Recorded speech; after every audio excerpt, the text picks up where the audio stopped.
bienvenidos a todos, a los que están en vivo, a los que están en diferido, a la coloquialmente conocida como Antropocharla, que es la charla de oralidad, alteridad, raza y colonialismo eh, en la obra de Brandon Sanderson.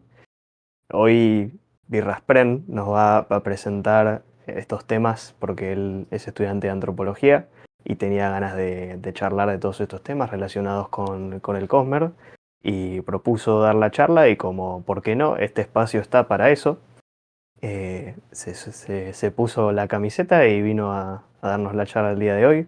Así que nada, sin más que decir, más que se van a tratar spoilers de Sexto del Ocaso y temas de world building, pero sin necesariamente spoilers de Mistborn era uno y el Archivo de las Tormentas. Le damos la palabra al señor. Bueno, muchísimas gracias por la presentación. Bienvenidos todos y todas los que están eligiendo pasar un domingo a las 7:15 de la tarde escuchando a mí hablar de antropología y a toda la gente que se copia a verlo esto una vez subido. Nada, ya si les parece bien podemos ir arrancando. Me presento. Mi nombre es Mateo, tengo 22 años, soy estudiante de la carrera de antropología. Y como la mayoría de la gente le pasa en cierto punto de la carrera, estoy en un punto en el que no sé qué hacer con mis estudios. Básicamente esto es para contarles un poco sobre mis áreas de interés y de investigación. Eh, Estoy investigando en estos momentos todo el tema de apuestas online y apuestas deportivas en juventud y cómo esto está atravesado por la fuerte digitalización que tenemos hoy en día en nuestra sociedad, y también estoy incursionando en lo que sería el área de difusión o divulgación científica de lo que es mi carrera. Bueno, ya se ha dicho de sobra, pero lo volvemos a tratar. Se van a estar tratando algunas cuestiones de lore y de world building que no son necesariamente spoilers de los puntos principales de la trama de El Camino de los Reyes, del Camino de los Reyes y del Archivo de las Tormentas, y también de la primera era de Mistborn. De lo que sí vamos a estar entrando en profundidad y que la verdad que es una gran lectura y es corta, así que el que tenga la oportunidad de pausar esto, leerlo y volver, se lo recomiendo, es de Sexto del Ocaso, la novela incluida en el Arcanum Ilimitado. Bien, vamos a sacarnos al elefante de la habitación, que es la antropología, ¿no? Es como una de esas palabras que todos hacemos, ah, sí, claro, antropología, y en el fondo nos estamos preguntando, ¿qué es? A mí me gusta definirla como el estudio o la forma de ver al hombre desde una perspectiva holística, en todos sus ámbitos. Es decir, podemos hacer el caso de la antropología biológica, o antropología física, o antropología corporal, si se quiere, en la cual se estudian cuestiones de la anatomía del ser humano y su comparación a lo largo de la historia. Acá entra también la arqueología, con la búsqueda de restos físicos de las diferentes culturas y especies humanas que, bueno, nos permiten conocer un poco de nuestra historia como especie.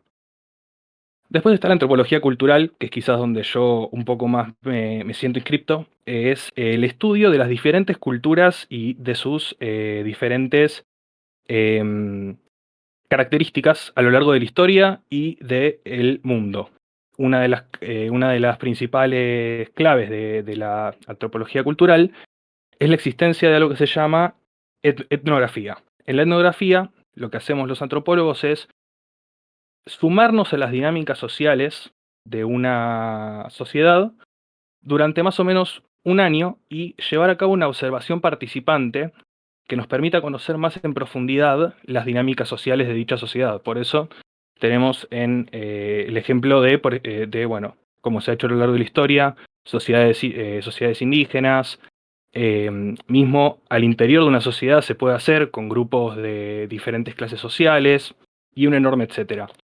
¿Por qué taché quizás la representación más clásica de la antropología? Digamos que estoy muy en contra del enfoque evolucionista que se le da muchas veces a esto de cada vez nos paramos más, nos pusimos más blancos y eh, pasamos a vestirnos de traje y tener iPhones como un sinónimo de evolución y de avance, que la verdad me parece que es bastante estigmatizante y feo para representar la carrera. Bueno, eso ha sido todo. Muchísimas gracias por... No, mentira. Eh, para la única transición que se va a hacer en este Canva, porque como dijeron en el chat, Graphic Design is my passion, eh, la única transición me gustaría revelar que en esta charla nos acompaña un artista que a mí me gusta mucho su trabajo y que aceptó a ayudarme con esta presentación. Sí, señor, tenemos dibujos en exclusiva de Luke Spren que van a estar engalanando lo que va a ser la charla de antropología, la antropocharla de hoy. Así que bueno, empecemos primero, si quieren, con el concepto de oralidad. Este señor tan simpático que ven ahí en pantalla es el señor Walter Ong, que fue de todo. Fue educador, fue académico, fue profesor de filología, fue sacerdote y a lo largo de su vida estudió mucho a sociedades orales. ¿Qué es una sociedad oral? Es una sociedad en la cual no tenemos presente tecnología de escritura. ¿Está bien? Eh, ¿Y yo con qué relaciono esto dentro del Cosmere? En el mundo del Archivo de las Tormentas, en Roger, nos encontramos con una sociedad de unos seres antropomórficos que se llaman Parshendi. Y una de las primeras cosas que nos enteramos es que tienen una muy fuerte inclinación a los ritmos, a las canciones, a la oralidad como tal, y descubrimos que no tienen escritura, exactamente, la música. Entonces, esto nos permite hacer una entrada sobre qué es la oralidad y cómo nos estructura el cerebro desde el Cosmere. Bueno, este choclo de texto vamos a hacer un poquito por arriba. En el capítulo 3, en Psicodinámicas de la oralidad y la escritura, Ong presenta las diferencias que se dan entre las mentes organizadas desde la escritura y en las mentes organizadas desde la oralidad. La oralidad se reproduce desde el sonido, mientras que la escritura es algo que percibimos con la vista. La escritura es una cosa, es un papel en el cual hay grabados símbolos, mientras que la oralidad es una energía, un poder que se difunde a través de la boca del emisor. La oralidad es un evento, está pasando y deja de pasar. Yo estoy hablando en este momento y quizás si están en YouTube pueden ir un toque para atrás y volverme a escuchar, pero yo ya esto lo enuncié. Fue un evento de la historia, si se quiere, mientras que justamente la escritura es un objeto, queda ahí como un archivo presente para reactualizarse en cada lectura. La oralidad tiene una estructura espacial, perdón, la oralidad tiene una estructura temporal, porque bueno, se da en el tiempo, como esto que estoy explicando, y la escritura tiene una estructura espacial justamente porque está escrita en un espacio. Y así podemos ir demostrando un montón de cosas, pero a mí me gusta pensarla con algo que descubrimos en un momento de los Parshendi, y es que tienen canciones con utilidades. Es un wall of text, ya lo sé, perdón, y me imagino que van a estar viendo las primeras risas, porque en la Song of Listing, o Canción de la Clasificación, para quienes lo leímos en español, encontramos un montón de características que demuestran por qué son una cultura oral. Demuestran los mecanismos mediante los cuales estas canciones son importantes para guardar el conocimiento. Entonces nos encontramos, por ejemplo, con la figura del tambor. Descubrimos que los Parshendi tienen tambores y los utilizan como un elemento cultural y musical para acompañarse en el recitado de estas canciones. También hay un elemento casi mágico que se menciona un par de veces sobre los tambores Parshendi. Se menciona en otro punto que tienen algo que se llama la canción de crear papel, que es literalmente eso, es una canción sobre cómo crear papel. Al no tener una forma de escritura y almacenamiento de conocimiento, las canciones toman un papel de memoria colectiva, de archivo del conocimiento social de estas sociedades. Entonces, quiero, si se puede, hacer un par leer un par de una estrofa de la de la Song of Listing en inglés, perdonen mi inglés es muy boca, y demostrar por qué tienen esto que yo digo que son formulaicas, rítmicas y de naturaleza mnemotécnica. Además de cómo están autorizadas por las palabras de los ancianos y cómo se da una constante actualización de estos conocimientos mediante el aprendizaje de los nuevos guardadores de canciones, que es uno de los títulos que tienen los oyentes.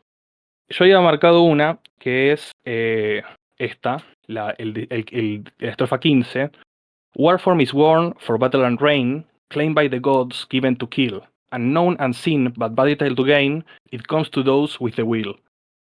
Se encuentra muy fácil una musicalidad, se encuentra muy fácil un ritmo dentro de estas canciones, y si se dan cuenta y van haciendo van leyendo todas las estrofas que conocemos, no me voy a poner a leer todas las estrofas porque estamos hasta las 11 de la mañana y no es la idea, eh, encontramos que no tienen miedo a la repetición, no tienen miedo a generar una fórmula y de hecho buscan estos ritmos para facilitar el recuerdo de estas canciones. Si son la forma en la que conocemos las canciones, tenemos que poder facilitar el acceso a las mismas. Entonces, a mí me gustaría que piensen, imaginen cómo pensarían ustedes, cómo estructurarían su cabeza de nunca haber sido expuestos a la escritura.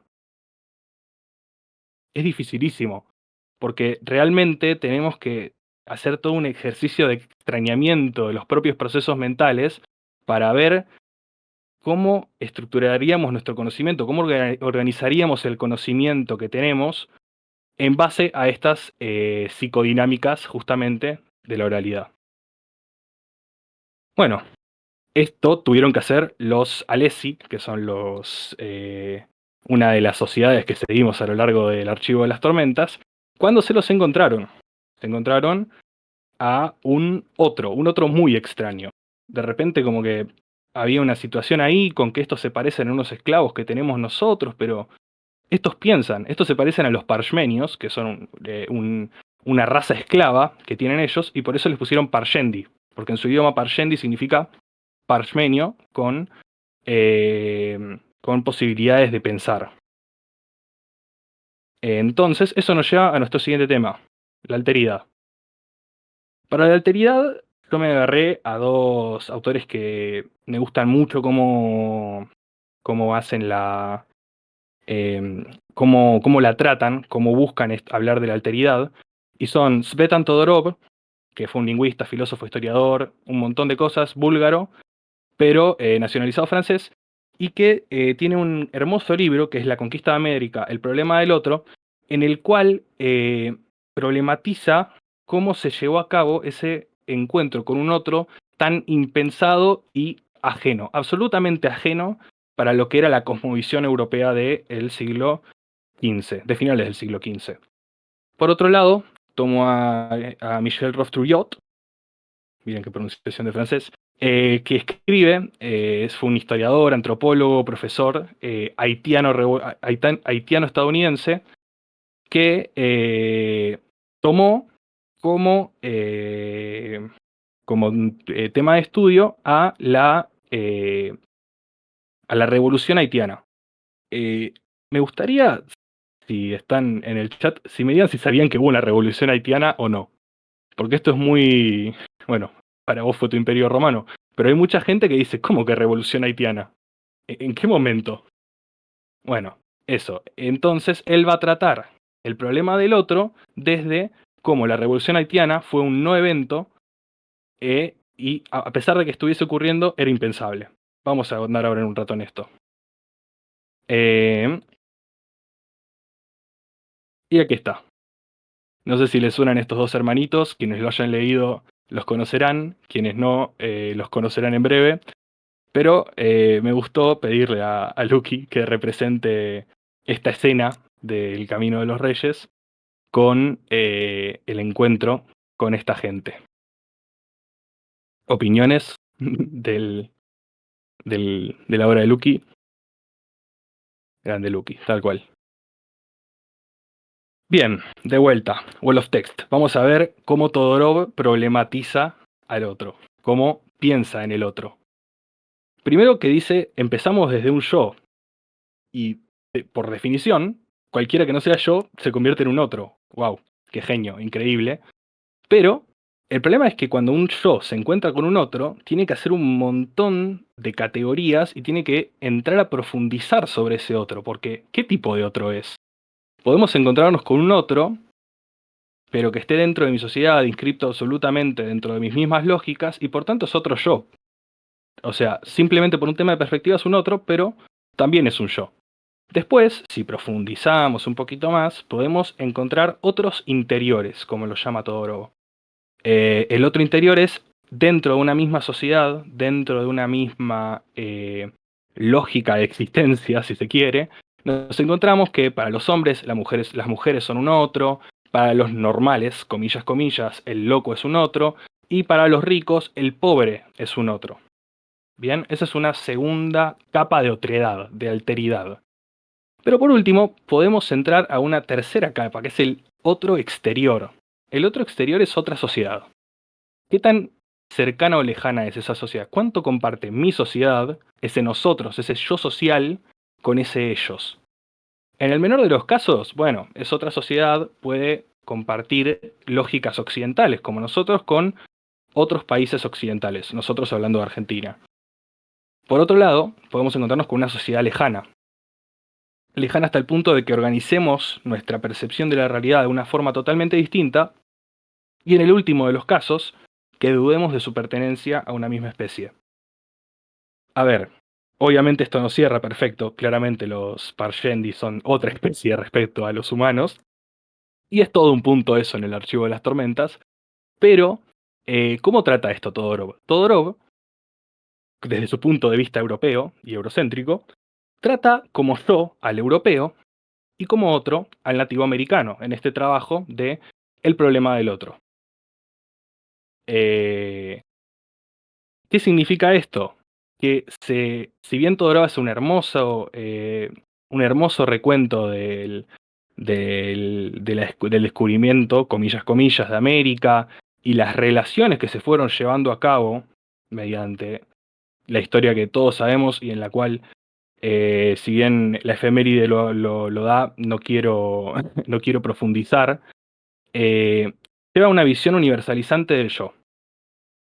Lleva a una visión en pasado de las alteridades americanas y por ende autoriza un imperio nociológico europeo. El imperio nociológico europeo es un tema que trata otra autora que se llama Marie-Louise Pratt, en el que básicamente dice que Europa logra dominar al occidente y logra dominar por ende al mundo desde un punto de vista cultural en el momento en el que empieza a ponerle nombre a todo y todos empiezan a aceptar que esos nombres son los nombres de las cosas. En el momento en el que Europa consigue eh, que sus nombres sean los nombres universales, crea un imperio que permite una visión para siempre de quién es el yo y quién es el otro. No sé si me siguieron, si me volé demasiado, espero haberme hecho entender. Pero me gustaría hacer rimar esto con el trabajo de Michel Rosturiot. Eh, Hablando de Revolución Haitiana, me dijeron muchos que la conocían, otros me dijeron que no. La Revolución Haitiana se dio en un contexto en el cual, en la Francia continental, en la metrópoli francesa, en París, se estaban declarando para todos los derechos del hombre. El hombre en mayúscula, claramente no estamos hablando ni de mujeres ni de hombres no blancos que no hayan nacido en París. La igualdad, la fraternidad y la libertad solamente se proclamaban para el universo de los hombres, pero ese universo de hombres no incluía a todos los hombres. Entonces yo traigo un par de citas de Trujillo porque es muy interesante cómo en esa coyuntura, previo a la revolución, lo que escribían los colonos franceses eh, cómo describían los colonos franceses el clima de la isla. Bueno, desde ya yo lo que estoy leyendo es una cita. Si bien se puede encontrar ofensivo algunas palabras, yo estoy leyendo una cita.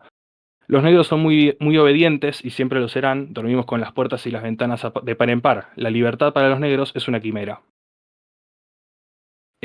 Como les contaba antes, y para quienes no hayan leído El Archivo de las Tormentas, estos Parshendi que se encontraban en los Alesi eran muy parecidos a sus esclavos. De hecho, el nombre Parshendi viene de Parshmenio, que era el nombre de sus esclavos, pero con la capacidad de pensar. Era impensable para el Alesi o el borinismo en general. Borinismo es la cultura dentro de la cual está dentro de la cual se encuentra esta sociedad, que estos Parshendi, estos Parshmenios, se rebelaran o hiciesen cualquier tipo de acto en contra de su voluntad. Para ellos la libertad realmente es una quimera.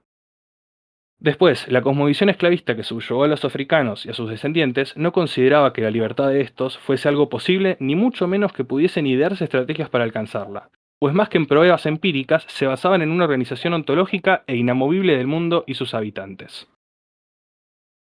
¿Por qué destaco esto? Justamente porque nos volvemos a encontrar con cómo las categorías preestablecidas dentro del mundo real y dentro de Rothbard llevaron a que cuando, micro spoiler, estalló una guerra entre los Alesi y los Parshendi, no pudiesen comprender que estos primos lejanos de sus bestias de carga, como los llamaban tanto los franceses a los haitianos, a los esclavos afrohaitianos, como los Alesi trataban a sus parmenios, les pudiesen estar declarando la guerra. Y por eso, la revolución haitiana entró en la historia con la insólita característica de ser inimaginable, aun cuando estuviera sucediendo. Por eso, Trujillo le gusta hablar de la revolución haitiana como un no hecho, algo de que a pesar de que pasó, se invisibiliza en la historia. ¿Por qué?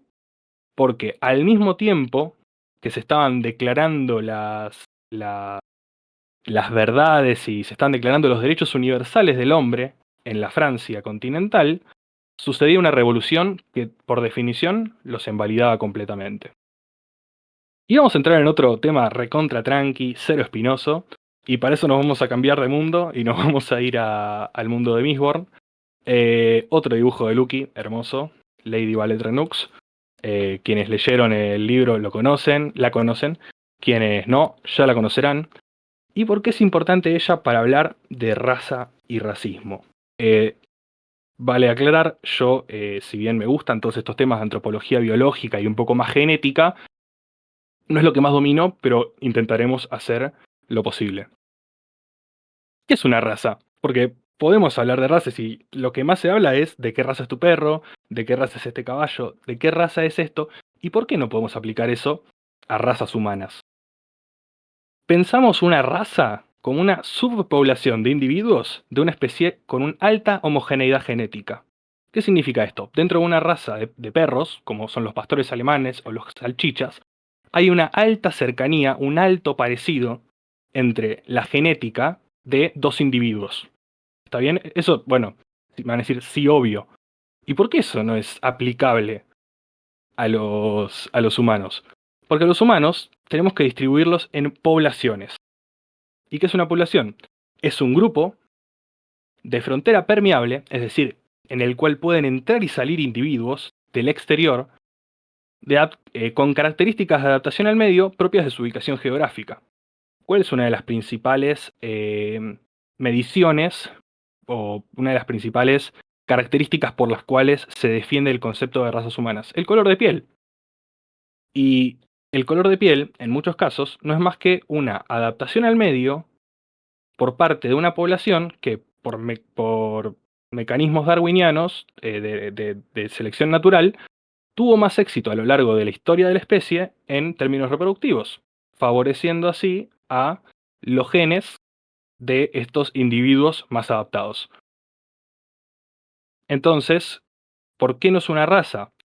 Porque dentro de las poblaciones mismas encontramos una enorme variabilidad. Hay un hermoso libro de la colección Ciencia que Ladra, que es de un autor que se apellida Kornblit, que cuenta, son libros de difusión científica, están muy lindos, los invito a buscarlos, en el que él cita a un autor brasileño que dice no es que seamos iguales, es que somos todos igualmente distintos. Es decir, no necesariamente, eh, no necesariamente tenemos eh, con la gente más parecida fenotípicamente a nosotros una mayor cercanía genética. Dentro de esa cercanía genética podemos encontrar a gente con fenotipos asiáticos, africanos, europeos o latinoamericanos. De hecho, hay otro estudio citado en este libro de Kornblit, nos muestra que en base al banco genético que tenemos en este momento de la humanidad, eh, si por alguna razón solo sobreviviese un cataclismo, toda la población de piel negra, se mantendría el 93% de la variabilidad genética humana. ¿Se entiende? O sea, ese 7% que se perdería sería lo único que seguiría, que mantendría las diferencias fenotípicas. El 93% de la variabilidad humana en el genoma se encuentra concentrada en otras características y por ende no podemos hablar de una diferencia real de, de, de- de cercanías genéticas entre individuos de una misma, comillas, comillas, raza. Entonces, ahora podemos por fin entrar a hablar de Mistborn. ¿En qué punto están en esto los Ska y los nobles? De los Ska y los nobles sabemos que a simple vista encontramos diferencias fenotípicas. Dicen, bueno, los nobles son más altos, son más finos en sus rasgos, tienen menos hijos, es algo que se marca mucho, mientras que los Ska son más bajitos, más recios en su contextura física y tienen una prole mucho más numerosa. Entonces, esto sería si se quiere, un argumento a favor de que son especies distintas, pero alto, porque sabemos que hay una descendencia de uniones entre Ska y nobles. Entonces, por ende, no son especies distintas porque, si bien no lo sabemos, lo que sería un hijo de un Ska y un noble, en caso de ser un híbrido, que es la terminología para dos especies que se aparean y tienen descendencia, sería un infértil. El caso más claro es la mula, que es hija de una unión entre un caballo y una burra. Estas especies no pueden tener descendencia, pero sabemos que existen estas descendencias y que se dan en cierto punto, se dan bastante constantemente. Y sabemos que culturalmente hay un control del flujo genético. Esto es un punto importante, bastante fuerte dentro de los libros, así que no voy a profundizar. Quienes saben a lo que me estoy refiriendo lo saben, y quienes no, los invito a leer Mistborn. Es una hermosa saga. Y nada, eso. Entonces, esto sería una muestra de que, en realidad, entre Sky Nobles, si bien Brandon Sanderson ha dicho se ha mantenido verdaderamente críptico al respecto de esto, da toda la sensación de que son una misma especie y que se está dando la misma diferencia que se están dando acá. Características fenotípicas arbitrarias utilizadas como definitorias de una diferencia genética significativa. Sí, son más altos, tienen menos hijos, eh, son más finos, son todo eso, pero ¿hasta qué punto podemos seguir dándole la seguir dejando pensar que esas diferencias no son más que nada un tema del ambiente, de la nutrición, de cómo están presentados? Y por eso es importante que pensemos en Lady Ballet Renux, la muchacha que veíamos hace un rato en la, ilustración. Claramente tan grandes las diferencias no eran. Entonces, al final, este racismo implícito que se ve en Mistborn nos lleva ¿a qué? A una justificación de un modelo sistemático de opresión y explotación socioeconómica. Básicamente, eso, que si se permite, mediante discursos racistas, postular una diferencia genética significativa que marque como diferentes diferentes especies a estos individuos, nos encontramos con que estamos habilitando justamente esto, un modelo de opresión y explotación socioeconómica. Y vamos con el último concepto de la noche, que concepto para este fin de semana, que es el colonialismo. El colonialismo, antes de empezar con el colonialismo, vamos a decir que a partir de ahora es full spoilers de Sexto del Ocaso. ¿Está bien? Quien no lo haya leído y haya querido ver hasta ahora, lo invitamos a volver a ver esto cuando esté resubido y haya leído esta hermosa novela. En fin, si vamos a definir colonialismo, lo podemos definir como un Estado-nación que explota económicamente y controla sociopolíticamente un territorio ajeno. Uno de los ejemplos más claros que se vieron de colonialismo en el mundo fue a final del siglo XIX, cuando se dieron los consejos de Berlín y la división de Asia. ¿Qué fue esto? Acá podemos ver caricaturas de esa época, que fue que en plena revolución industrial, con una sobreproducción de materias, las potencias industriales europeas de repente necesitaron nuevos mercados, necesitaron nueva gente a la que venderle, y necesitaron materias primas.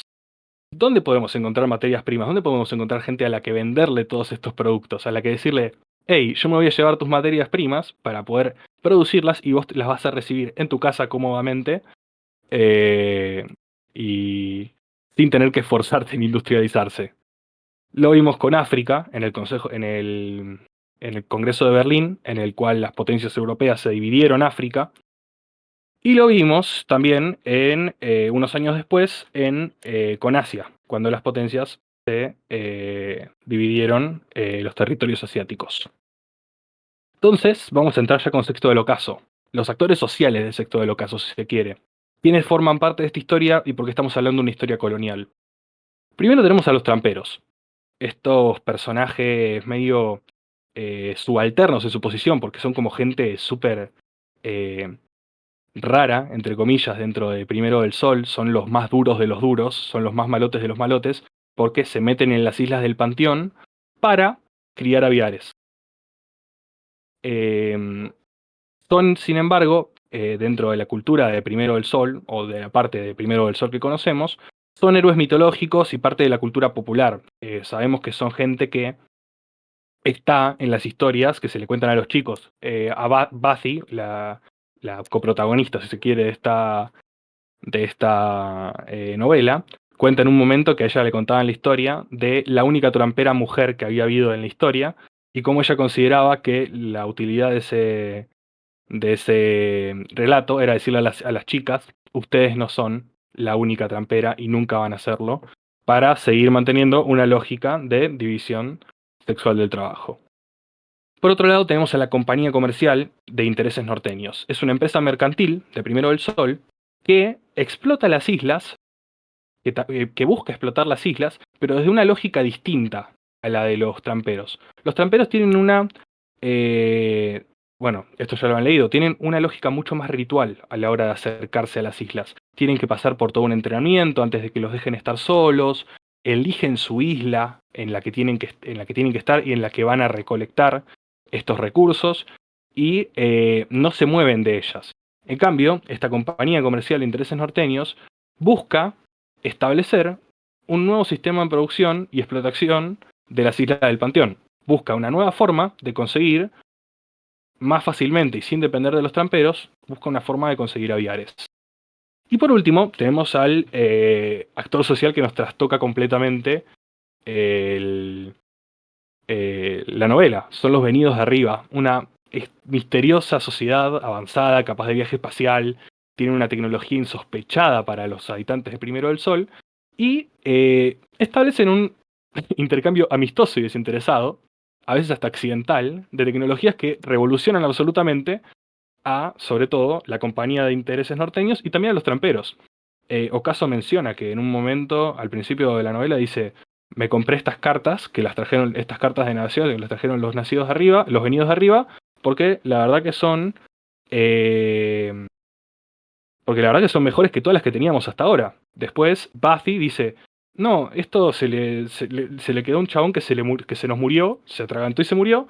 Nos quedó una máquina que ahora nos permite ubicar dónde están todos los aviares.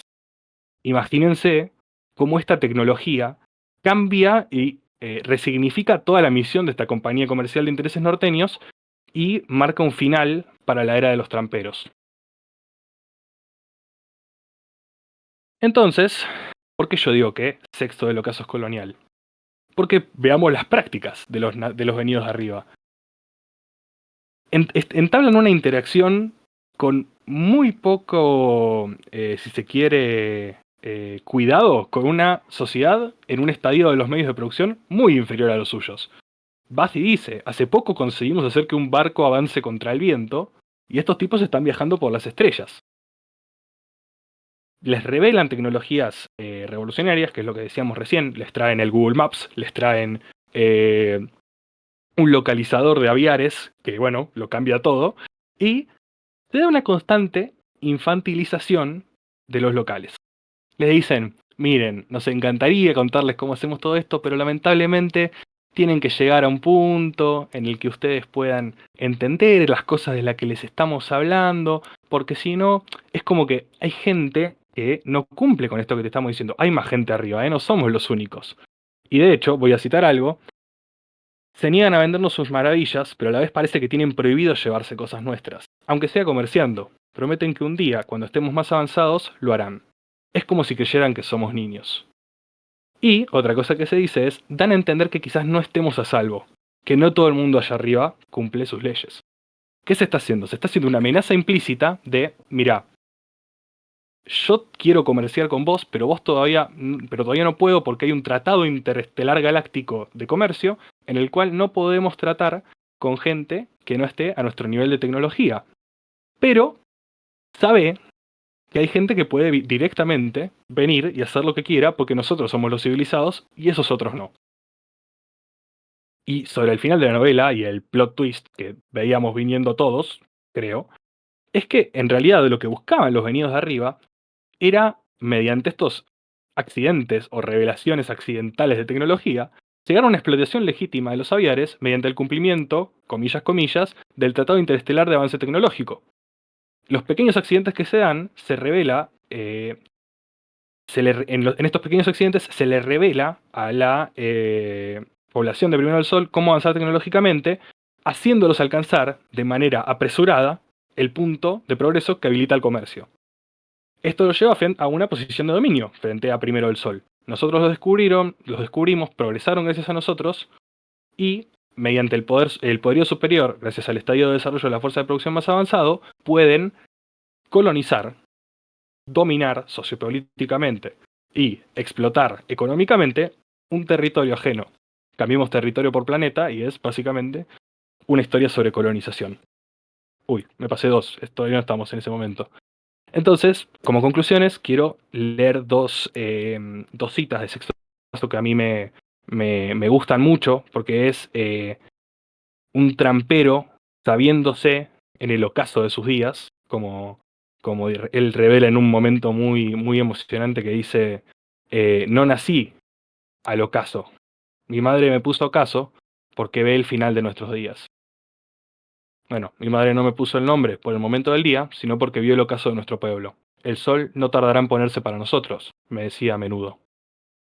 Y cuando se dan cuenta, cuando él le dice a Basti, che, date cuenta que está todo demasiado fácil para que progresemos, le dice, seguiremos siendo infantiles, ignorantes, pero las leyes de los venidos de arriba permitirán que esos visitantes comercien con nosotros, y cuando eso ocurra, se quedarán con esta tierra. Eso ha sido todo. Muchísimas gracias por escuchar tan atentamente y por haber sido un público tan activo en el chat. Me costó no reírme en algunos momentos. Pero bueno, habilitamos en este punto el debate, las preguntas y cualquier tópico que quieran tratar, que trataré de hacerlo lo mejor para responder o para aportar un debate constructivo. Y le damos nomás. Así que vamos a todos los que estuvieron levantando la mano, ahí los habilito. Y los que quieran pueden apretar el botoncito de la manito del escenario y los habilitamos. Ah, yo, Bueno, ¿qué a les mí me pareció? gustaría, Muy Me genial la gustó, charla. sobre todo la última parte de Sexto del Ocaso. Mm. Sí, O es, sea, es, es, es el, es el relato que me dio ganas de hacer esta charla, la verdad. y es el mejor Eh, ejemplo también. sí. O Quiero sea, agradecer a Birraspé por haberme invitado. realmente. Está abierto para toda la comunidad. Sí, genial, pero como yo es el primer Em, grupo de Discord al me que me uno, gustaría por lo que no sabía muy bien preguntar, cómo se manejaban las cosas. tipo, ¿vos con qué comparaste la primera vez que leíste Sexto del Ocaso? La situación con cualquier colonia histórica Hay, o sí, hay hubo algo. mucha. Bueno, esto quizás tendría que haberlo hecho en la charla. La antropología nace como una ciencia totalmente colonial. O sea, nace como la necesidad de las potencias europeas y mundiales de profundizar en el conocimiento sobre sus nuevos dominados. Che, de repente se nos llenó de nuevos ciudadanos esto. Hay que entender cómo viven para saber cómo podemos comerciar con ellos, cómo podemos gobernarlos mejor y no tener que estar constantemente chocando con estos nuevos grupos. Entonces hay mucha Biblia, por ejemplo, se me ocurre, bueno, el texto principal para la carrera de antropología, que es Argonautas del Pacífico Occidental, de Bronislaw Malinowski, que fue un antropólogo que hizo un estudio muy largo con los habitantes de las Islas Trobriand y estuvo como un año viviendo con ellos y caracterizando toda su sociedad y haciendo un estudio totalmente estructurado de cómo vivían, sus formas de comercio, su sistema de parentesco y todas estas cosas que permiten al gobierno central dominar o gobernar mejor estos territorios. Ese es el nacimiento de la antropología. Entonces, cuando yo leo Sexto del Ocaso, me resuena en un punto muy, muy cercano de mis intereses y de mi carrera. Claro. Y lo de los venidos de arriba, Sí, o sea, es una táctica real, digamos, de países o de potencias, esto de como, eh, digamos, deliberadamente tirar, dejar cosas o dar a entender algo a esta, digamos, eh, población menos avanzada para claro. poder conquistarla, o es un ejemplo muy Y específico este? ahí entra el componente sci-fi, ahí entra el Claro, componente de que, bueno, es un tema de ciencia ficción, de que, de Sí, hecho, ahí Buffy dice, se parecen a nosotros, actúan como nosotros, se mueren ahogados de comida, pero bueno, o sea, ahí hay otro punto de alteridad, si se quiere, si volvemos a los conceptos de la charla. Lo que sí hay, ha pasado a lo largo de la historia, perdón, ya te dejo. Lo que sí ha pasado a lo largo de la historia es que de repente misioneros hayan habilitado tecnologías como herramientas de metal para grupos que no las tenían y cambian para siempre el balance económico de estos grupos. mm, Porque un de buen repente ejemplo no. podrían ser los guaraníes. Sí, con los guaraníes ha pasado bastante, de que los grupos jesuitas llegaron y cambiaron para siempre la realidad económica de estos grupos. claro. Después está la de cómo ver, o sea, ellos antes de que pasase el suceso de que el tipo este se muere atragantado con comida, Mm. los veían prácticamente como dioses. Sí, sí, sí. De hecho, por eso es un O punto sea, importante que Basti dice, cambió mucho mi percepción de ellos, ese hecho. O sea, ok, son claro, personas, lo cual hace todavía más increíble que estén viajando por el espacio. Suma al asombro de que claro, personas como uno ya estén en ese punto de desarrollo. ¿Qué es lo que nos pasaría a nosotros si de repente llegan humanos de otro planeta y te dicen, ah, hola, recién están por acá ustedes? Es claro, como que se da un cambio fuerte. Hay una cosa eh, de la percepción misma. claro. Yo Y durante la charla noté un punto que quería conversar, Buenísimo. que encontré que aquí lo tuve anotado. Encontré algo con respecto a una comparación entre pueblos indígenas y el tema de los parmenios, Mm, en la parte del cuarto libro, del ritmo de las tormentas, que es una parte del al Perdón, principio del libro, discúlpame, no te quiero pero no te preocupes, interrumpir. no es spoiler. Bueno, Sí, eso, cuidado con los spoilers, nada más. sí, Lo sí, no único es que podemos... spoiler, es un detalle Joya, menor, perfecto. que tiene que ver con que los parmenios, pese a estar liberados, ahí ellos no saben absolutamente nada de su antigua cultura, solo siguen imitando la cultura de los Alesi. No sería, o sea, no sé si imitan a la cultura de los Alesi, más bien como que tuvieron Es porque mucho la única que tiempo. conocen. Claro, eso sí, pero la conocen hace poco. En el medio ellos tuvieron una situación de la trama que los llevó a perder muchos conocimientos antiguos y después, a base de estas canciones, fueron recopilando los nuevos conocimientos y con estas canciones también pudieron recuperar viejos conocimientos. Entonces, Sí, sí, es verdad, pero la comparación era con algo más específico, con el tema de la vestimenta, que los parmenios, de los liberados, me refiero no los, los no los Parshendi. Parshendi, no los Parshendi, los parmenios, que Ah, liberados, por ejemplo, Eso, las mujeres siguen eso, utilizando la mano segura, siguen Bueno, utilizando la sí, mano segura. claro, ahí hay un tema muy cultural, pero estamos hilando muy fino con temas que podrían eso es llegar a spoiler, empezar entonces. podrían Ah, llegar bueno, a voy considerarse. a tratar de resumir más.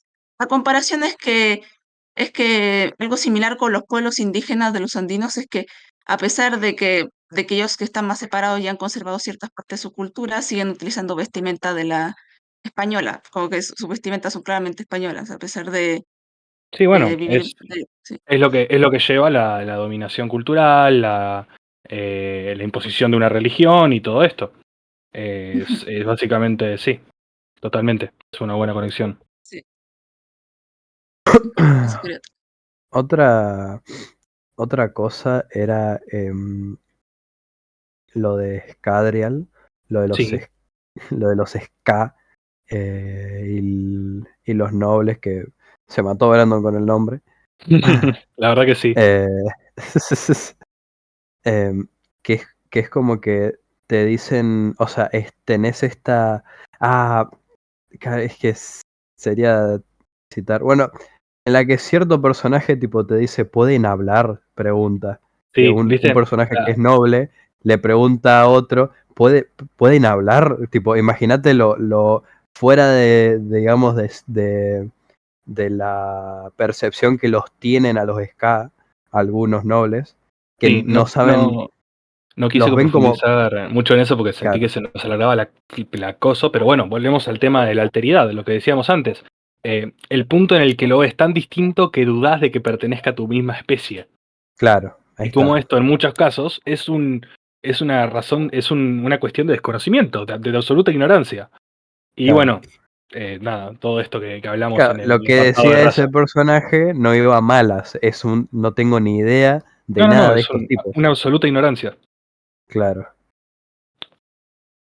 No sé si alguien más quiere hacer una pregunta, sumar un comentario. Yo quería decir algo. Quería decir ya que estamos con Scadrial, Sí, que es muy curioso como muchas de estas cosas de cultura, alteridad y todas esas cuestiones suelen a veces hasta perdurar en el tiempo, ya que, sin hacer spoiler, obviamente lo voy a decir sin hacer spoiler, ¿no? Pero ya en el futuro, pasado toda la época de la división ska noble, si bien el término ska desapareció completamente en el futuro, el término noble se sigue usando, pero ya no es una cuestión de raza, sino más bien una cuestión absolutamente. de Claro, Política, sí, ya, bien político el tema. ahora es no más, política, sino política. ahora tiene el nombre que tiene hoy en día, que es un término. Vos sos un noble porque tenés mucha guita o sos de alto estatus social. Sí, tal cual. O Pero sea, bueno, las categorías sobreviven. O sea, Claro, es lo que se llamaría una supervivencia. Es una categoría vieja que se actualiza en su significado, pero sobrevive. Se mantiene en la cultura. claro. Como serían los eso. términos como mestizo, mulato, que eran de la época colonial, pero subieron hasta el día de hoy. Totalmente. Exacto. Aunque sean, por ejemplo, en el Ciudad Tormenta, aunque sabemos que su nombre verdadero son cantores, hay gente que le sigue diciendo paryendi o pasmeño. Claro, bueno, sí, exacto, categorías. La verdad no se me ocurre Eh, otra cosa. ¿Ves Yo factible tenía, subyugar a perdón, leo la del chat. ¿Ves factible subyugar a otra cultura por medio del comercio? Literalmente, literalmente lo que hicieron todos los ingleses. Los ingleses tenían un medio de... Acá va a venir alguien que sepa mucho más de colonización que yo y me va a tirar por la cabeza todo lo que voy a decir, pero bueno, estamos haciendo antropología / historia de trazo gordo, no estamos entrando en detalles. Sí, la East India Company, todo el tema de las guerras del opio es un terrible caso de subyugar mediante el comercio. Lo del opio es un tema. No me acuerdo Por quién ejemplo, fue el... ahí Sí, adelante. puedo aportar un caso real, por ejemplo, porque, bueno, como saben, para que la gente que no me conoce, por ahí que está nueva acá, que vimos que hay bastante gente nueva sumándose a la charla y nos encanta, gracias por participar. Por ejemplo, una forma en la cual ¿cómo decirlo? Como que se impuso la necesidad y la dependencia del colonialismo inglés en la India hay un evento histórico muy terrible porque en la India se fabricaba el mejor algodón del mundo casi. Y eran telares especializados, artesanos especializados que durante siglos de civilización hindú, que la India antes de la colonización inglesa era una potencia mundial de la hostia, como quien diría, y tenían un montón de cuestiones culturales y también de tecnología y un montón de cosas súper interesantes, súper importantes para el desarrollo del conocimiento y de la especie humana, por decirlo, no me gusta ser especie humana, pero bueno. Y entonces lo que hizo, por ejemplo, los señores ingleses es que hay un evento histórico en particular donde ellos entraron a la zona en donde se producía este algodón, rompieron todos los telares y le cortaron los pulgares a las personas que tejían en los telares para que no pudieran tejer más y no pudieran enseñarle a nadie más a tejer y se perdiera la tradición de la creación de esta tela, porque todo el mundo le compraba algodón a India. Entonces lo que hacían los ingleses es que iban, le sacaban la materia prima a las personas hindúes, fabricaban el algodón en fábricas inglesas, seguían diciendo que era algodón hindú porque la materia prima era hindú, y entonces después venían y ahora la India dependía de Inglaterra para poder comprar las telas que ellos antes fabricaban. Entonces es esa cuestión donde también vos, a través del comercio, lo que vos haces es que le vas sacando esa independencia o le vas sacando eso que le da a otra persona una ventaja por sobre vos. Porque una de las razones múltiples por las cuales sucede algo como que Inglaterra quiera hacerle todo lo que hizo la India es porque, estos nos pueden llegar a ganar en el juego de quién es el que está más arriba de todos en el mundo. Y entonces, viendo una cosa como el recurso específico de los aviares, no, tipo, para traerlo específicamente el tema del Cosmer, para mí, como que está esa relación directa donde es, bueno, por ahí los venidos de arriba, mismo la compañía esta, que no es parte de como por más de que son personas del planeta, no son partes de la tradición y la cultura nativa de los tramperos y la cría de los aviares y vienen a insertarse en este mercado para sus propios intereses. Si los aviares son un recurso preciado y tener el control de los aviares, porque eso es el único planeta potencialmente donde se pueden producir los aviares, y tener el secreto de cómo se hace y todo eso, tiene un valor estratégico si entendemos de forma sin hablar de spoilers, que más adelante en el Cosmere hay una cuestión de batallas coloniales en el espacio de esta facción y esta otra facción y quién tiene más poder y quién tiene acceso a ciertos poderes de los planetas y todo eso.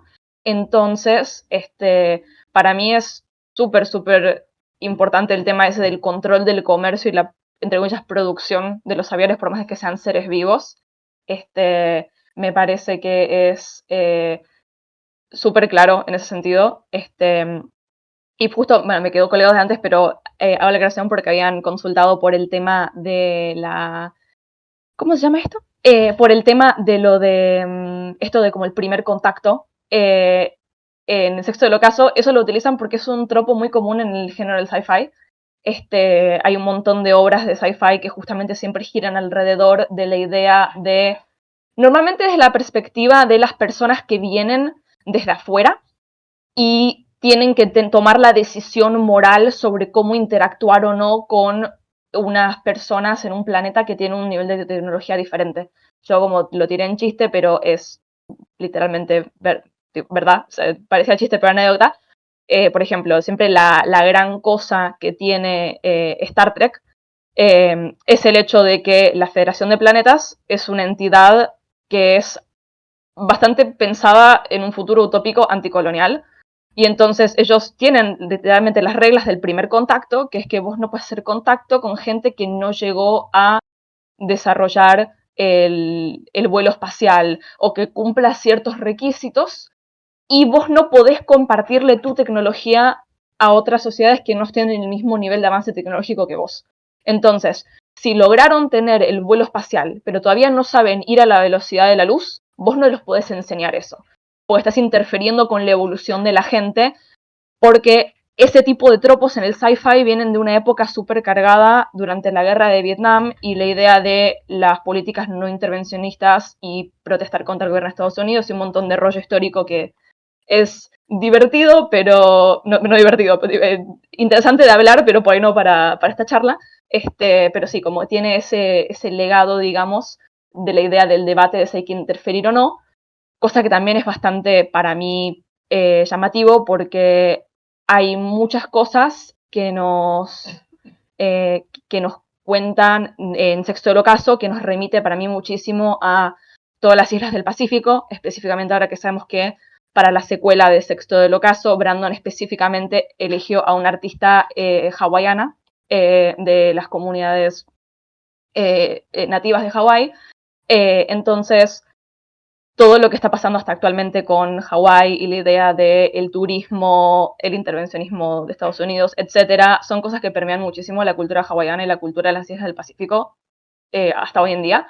Y entonces, para mí también está como esa conexión, aporto como la conexión de como la inspiración de Brandon. Entonces, nada, sí. Vine a tirar datos, básicamente. Sí, o sea, me gusta, lo que me gusta de Sexto es que es como colonización al cuadrado. Te plantean, ok, me van a colonizar la compañía de intereses norteños, quiere explotar estas islas, los recursos, pero no tienen por qué, no tienen cómo, porque son literalmente una selva vietnamita de trampas y cosas que te matan. Bueno, ahora van a llegar extraterrestres para dominar a esta compañía, para que dominen a estos y aprovecharse de todo. Es una, lo que decías vos, es no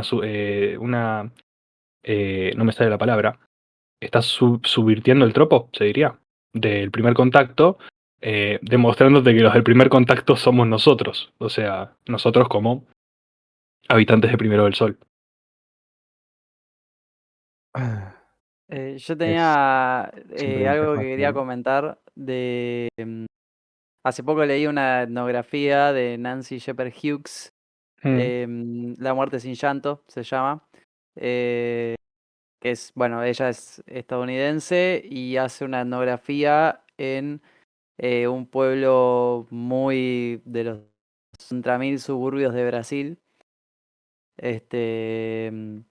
Y nada, y es como que ella va primero como enfermera o como ayudante ahí de OMS, ponele, y después vuelve un par de años después como antropóloga. Y mucha gente ahí del pueblo le echa en cara de, mirá, la próxima vez que volvés, nos das una mano. Porque, tipo, no puede ser que estés ahí viendo cómo se mueren nuestros pibes, como lo que sea, y vos estás ahí mirando, haciéndonos entrevistas de qué pasó. Sí.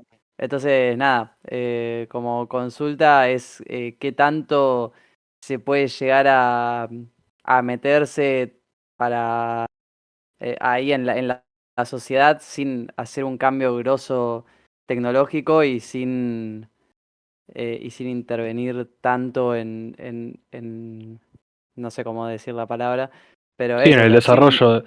claro, eh, es, lo que estás planteando es uno de los dilemas más viejos de la ética del campo, porque o sea, se le dice trabajo de campo o ética de campo o como sea, a estar trabajando en un espacio con un grupo al cual vos estás estudiando.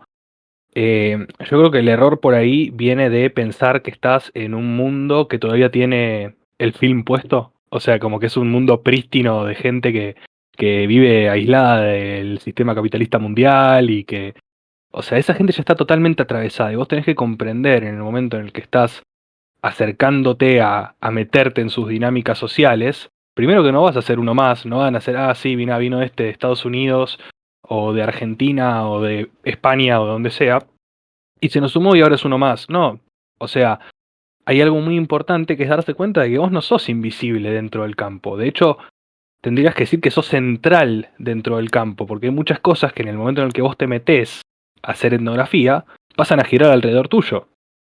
Entonces, todo esto que vos decís de, che, la próxima llenar una mano porque estás acá anotando con un cuaderno todas nuestras desgracias, es una prueba de cómo el etnógrafo no es un fantasma invisible que participa y de repente conoce todo, sino que es una persona que está metida en una sociedad que no es la suya, estudiándola y en muchos casos ejerciendo un extractivismo de los conocimientos de los conocimientos y de las experiencias vitales de ese pueblo. No sé si me volé mucho con esto que dije, pero Sí, sí, es la no, típica es el de... problema de la ética, de che, ¿dónde empieza mi trabajo como profesional y dónde empieza mi acción humanística como persona? No voy a meterme en nada, no puedo interferir, así que no, sos una persona dentro de todo. Pero también estás haciendo un trabajo de campo, entonces tenés que equilibrar eso.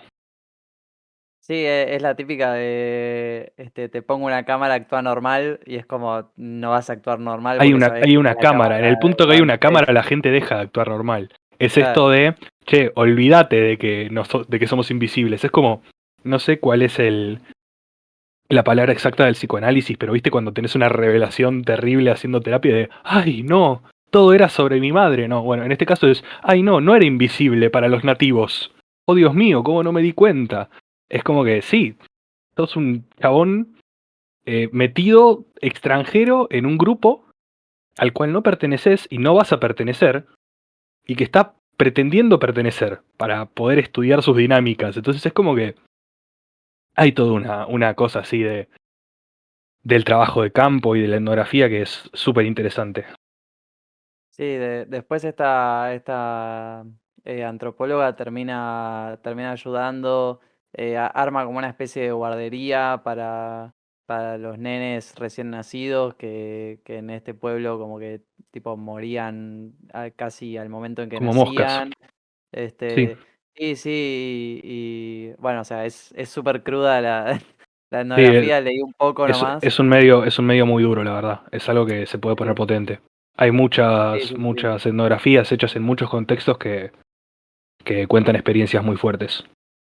Sí, sí, aparte, o sea, ella lo cuenta como, hay algunos pibes que por ahí fallecen así de nenes y eso, que son nenes que ella cuidaba cuando era enfermera, antes de ir, entonces es como súper crudo mal. Este, pero bueno, al mismo tiempo también es súper interesante bueno, hasta dónde puedo dar una mano y hasta dónde Tengo que estoy estar trabajando. promoviendo algo que, Sí. claro, o promuevo algo que no debo promover porque, tipo, no, de que se organicen entre ellos y yo simplemente leo, investigo y entrevisto gente. Es como Ujú. ese límite es difícil Total. de poner. Y más ahora que se desdibujó mucho esto de que, porque lo que contaba, la antropología nace como una ciencia colonial, pero bueno, a lo largo del tiempo, de repente, vos podés estar haciendo etnología dentro de tu ciudad, dentro de tu barrio incluso. Entonces, bueno, se desdibuja esta alteridad. De repente no son tan otros los que vos estás estudiando, entre comillas. Tenés que ser capaz de balancear ese lado investigador y ese lado profundamente humano que, bueno, te atraviesa siempre. Sí, sí, también había leído otra sobre esto que decís, de también un yankee, pero que hace una etnografía en una pandilla de Chicago.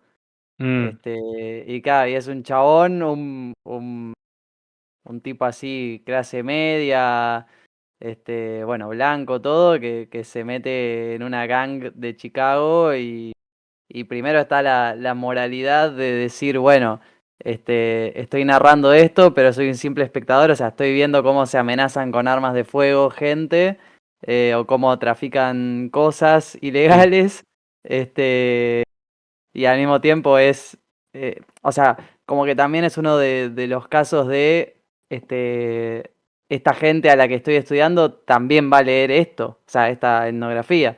Entonces, también hay que hacer un balance ahí che, ¿cuánto puedo poner? Porque, o sea, me cagan matando si narro literalmente todo lo que hacen. Sí, si te interesa estas cosas, hay un hermoso libro de un chabón también estadounidense que hace una etnografía sobre los dealers de crack en Nueva York, sobre todo mujeres dealers de cracks, que se llama En búsqueda de respeto vendiendo crack en el barrio, de Philippe Bourgois. Creo que la tengo que leer, creo que en Bueno, la sesión siguiente. librazo, y te va a entrar todo cómo tuvo que hablar con la policía de, che, yo voy a estar con gente que está vendiendo crack, pero no te puedo contar nada, no soy agente tuyo.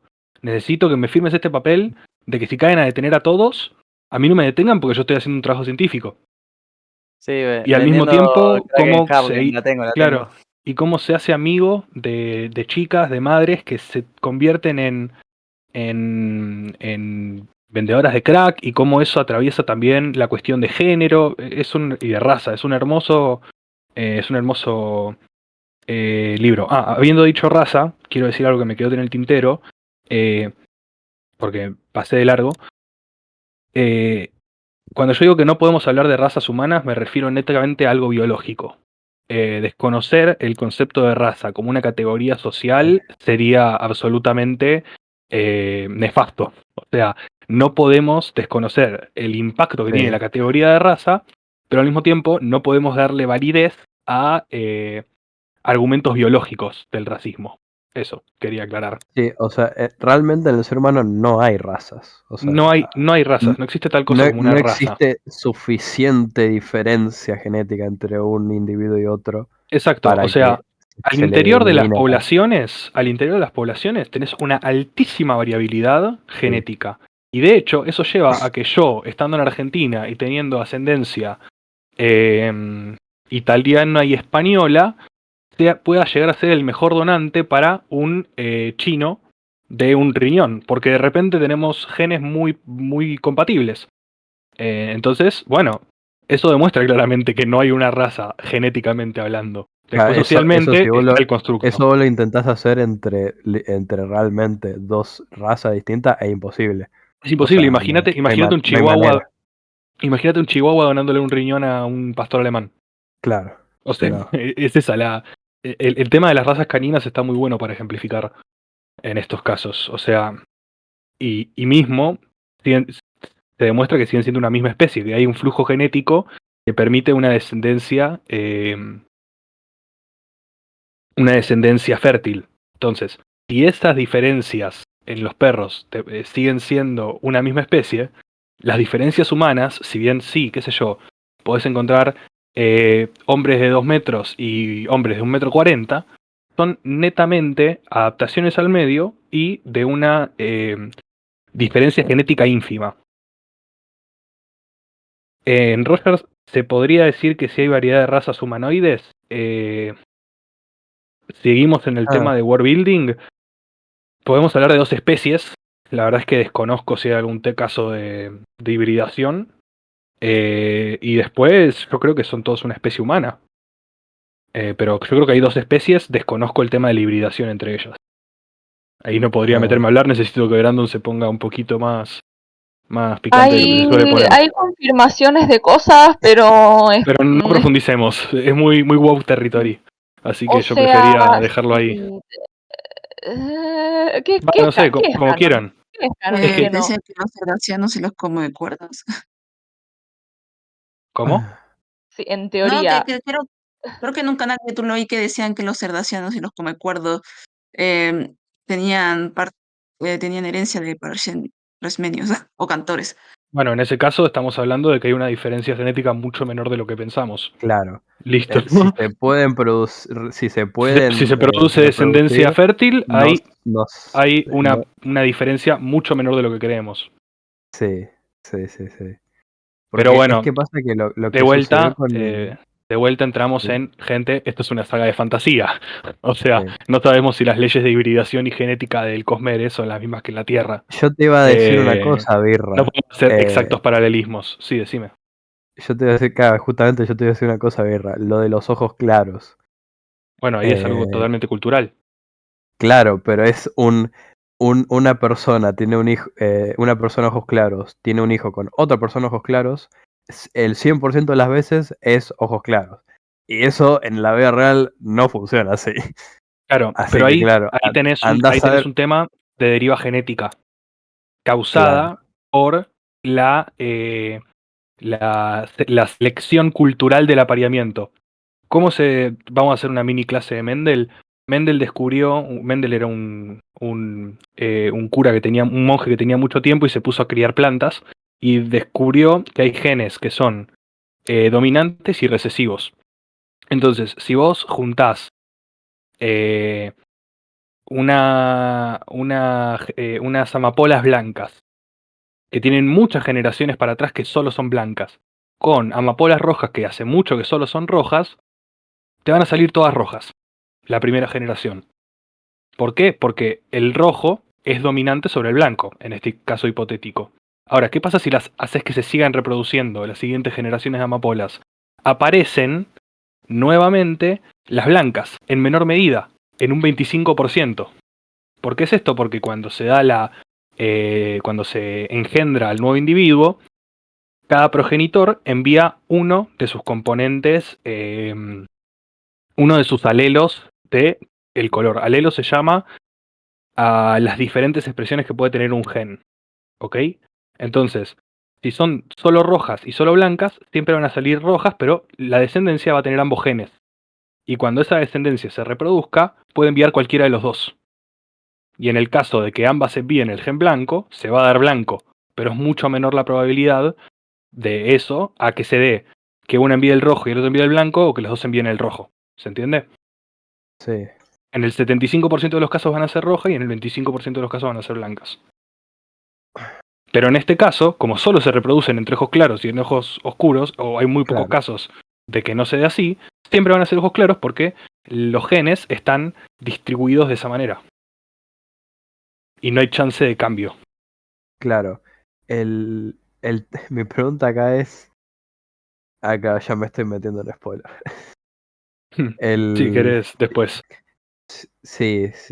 Después te hago una pregunta sobre esto mismo, Dale. pero de otra manera. Tipo, ahora, entonces eso no es otro, tipo, lo de los ojos claros y los ojos oscuros, no es corte otro ejemplo de alteridad, o es más, o sea, Es un otro para los ojos interno. claros Sí, los son otros, un ellos, pero están atravesados por una lógica de dominación que a su vez está validada por temas teológicos, por un tema de religión. Entonces es un otro, sin duda, pero es un otro interior.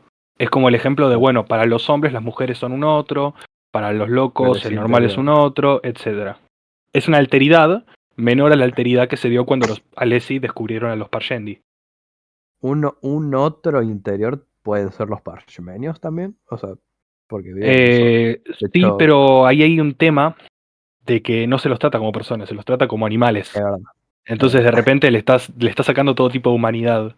Claro. Bueno, de hecho, dato de color sobre la revolución haitiana. Justo unos años antes de que sea la revolución, los colonos franceses en Haití dicen, che, tenemos que tener senadores nosotros en Francia para que representen nuestros derechos, nuestros intereses y le dicen, bueno, está bien, ¿cuántos querés tener? Y los tipos calculan y dicen, por la población que tenemos deberíamos tener 20. Y le dicen, ¿cómo que 20? Y sí, con todas las personas que viven acá. Ah, ok, o sea que estás contando a los esclavos como personas. Es como si Claro. nosotros contásemos a nuestras bestias de carga, le responden. Literalmente eso le responde.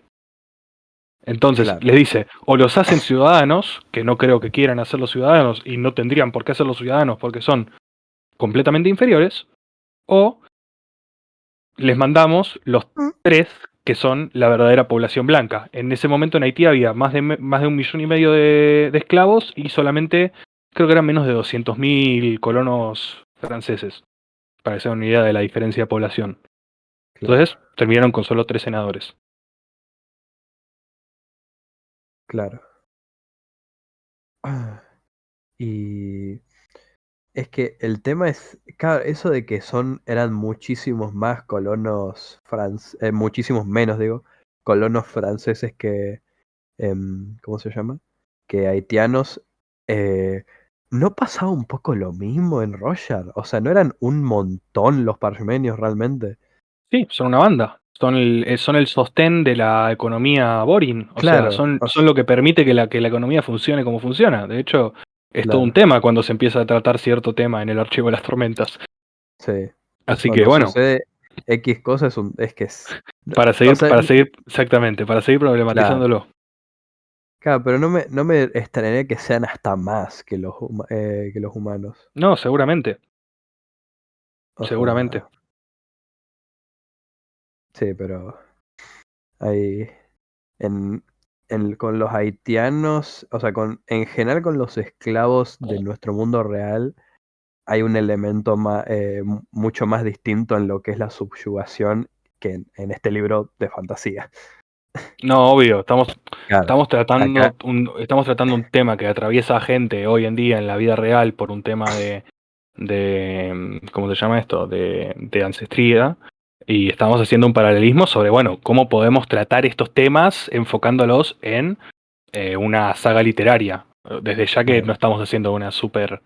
no estamos hablando en profundidad del tema, no estamos entrando en claro. todas las aristas que tiene.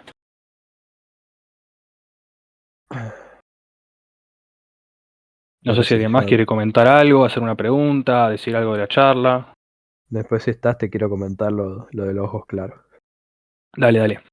Bueno, eh, yo tengo una pregunta que, bueno, yo estoy interesada en la antropología, aunque no la estudio, no es que estoy haciendo una carrera de antropología, pero tengo un problema en donde cuando quiero encontrar estudios de antropología específicos, Mm. como no sé, Eh, un estudio de un pueblo específico o algo así, como me cuesta un poco encontrar. ¿Cómo se Hay organizan los muchas, estudios de antropología? hay muchas páginas en las cuales podés buscar mediante palabra clave. Por ejemplo, yo te recomiendo Google Scholar. Es Ujú, la base de datos de Google de textos académicos, si es lo que te interesa. ok. Y si no, la verdad que desconozco de qué tipo de pueblos. También te diría que más que por nombres de pueblos, busques por zonas geográficas, porque puede ser que no estén tratados tan en profundidad justamente el pueblo que te interesa. Eh, Nada, la búsqueda de bibliografía es todo un tema, la verdad. Bueno, Yo una la vez quería sufrí. buscar solo tehuelches. Bueno, los tehuelches son un tema. Son un tema, Dios. Eh, Hay un punto en el que podríamos hablar de que la ancestría tehuelche es muy parecida a la mapuche. No quiero estar hablando con nadie o sea, no quiero que nadie se sienta ofendido por esto que estoy diciendo, pero eran pueblos muy, muy similares.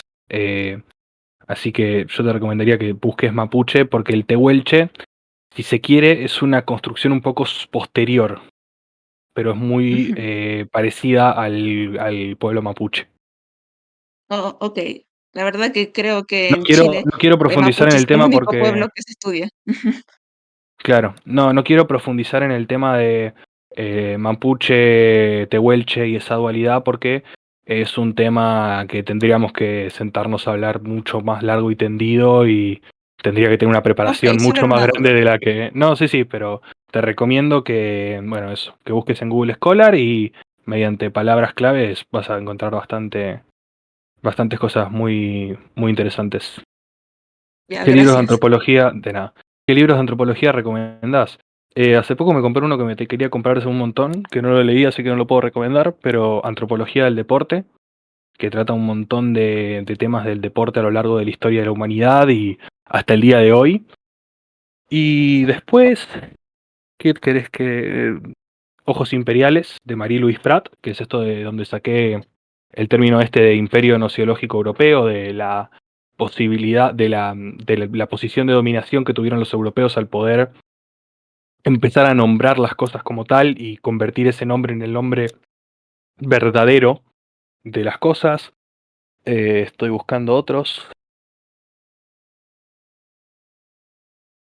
La verdad que no sabría decirte, pero bueno, todo lo que es Malinowski, aunque eso es un poco más pesado porque son libros más de la más textos académicos, si se quiere, hay muchas cosas muy interesantes. También hay otro que se llama Furia de los Cazadores de Cabeza Ingolot, de Rosaldo. Después lo busco bien para pasarlo, pero es un hermoso libro sobre el duelo y bueno, la etnografía como tal.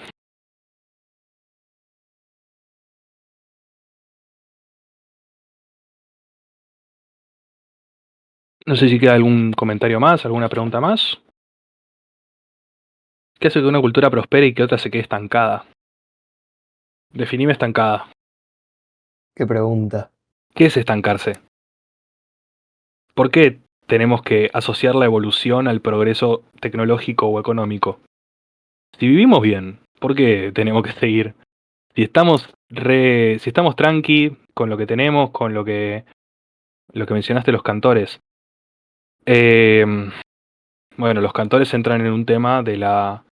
sí, justamente, en juramentada. Entramos en un tema de spoilers que tendríamos que habilitar una parte full spoilers para que planteemos bien. Pero está bueno esto que traes de estancarse como sociedad, que hay veces que el progreso no es necesario. El progreso sucede o no sucede, pero no hay que buscar el progreso y la complejización como un sinónimo de la... ¿Cómo se dice? No se puede como un sinónimo de la perfección o de una mejora como tal. De hecho, se dice que el momento de salud, el mejor momento de salud de la humanidad fue durante la época de cazadores-recolectores. Después de eso, con la evolución, con la revolución neolítica y el comienzo del sedentarismo y de cultivar, se pudo mantener vivas a más personas con peores condiciones. Y eso llevó a que haya una suba tan fuerte de la población mundial. Pero, o sea, si se quiere, la cultura cazadora-recolectora en un mundo cazador-recolector era, como trata un autor que se llama Marshall Salins, una sociedad primitiva opulenta, donde realmente había abundancia, entre comillas. Quiero hacer un comentario para preguntarle a la gente que está acá si le parece, si abrimos una sección full spoilers para que podamos hablar al menos de cosas de si alguien quiere hacer algún comentario del Hombre Iluminado, si alguien quiere hacer algún comentario del Ritmo de la Guerra, algún comentario un poco más profundo del Cosmere para que lo podamos charlar. Avisamos que es full spoilers, así la gente que no haya leído todos los libros se retira y podamos profundizar un poco más en estos temas ya que estamos por el final de la charla y no hay tampoco mucho más para agregar sin entrar en spoilers y hay temas que quieren entrar, entonces no sé si les parece bien. Vamos. Claro, o sea, preguntemos si hay alguien que esté y quiere seguir charlando con temas full spoilers, más que nada, como si quedó algo en el tintero o lo quieren relacionar con algo. Más que nada eso. Por Facucho está bien, chao.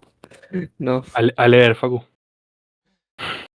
Sobre todo para tirar Igual 2, 3 comentarios más de... eso lo hacemos igual, no nos estamos echando primero, hacemos una encuesta para eso, tranqui. Sí. Hagamos una encuesta. Mientras hacemos la encuesta, yo puedo ir comentando, justo para aportar por ahí un poco más a la pregunta de la idea de estancarse. Que yo justo vi un poco de antropología en lo que es una materia que tiene la carrera que yo hice, que es que tiene que ver con la parte como ética y estética de la comunicación en el diseño. Y entonces, en ver las formas en las cuales el ser humano ha intentado comunicar cosas, también hay que hacer como un repaso para atrás y ver algunas cosas de cómo derivó, porque extrañamente el diseño y la perspectiva del diseño que se tiene hoy en día deriva directamente de la antropología y de la época de las ideas de la Iluminación francesa y todo eso.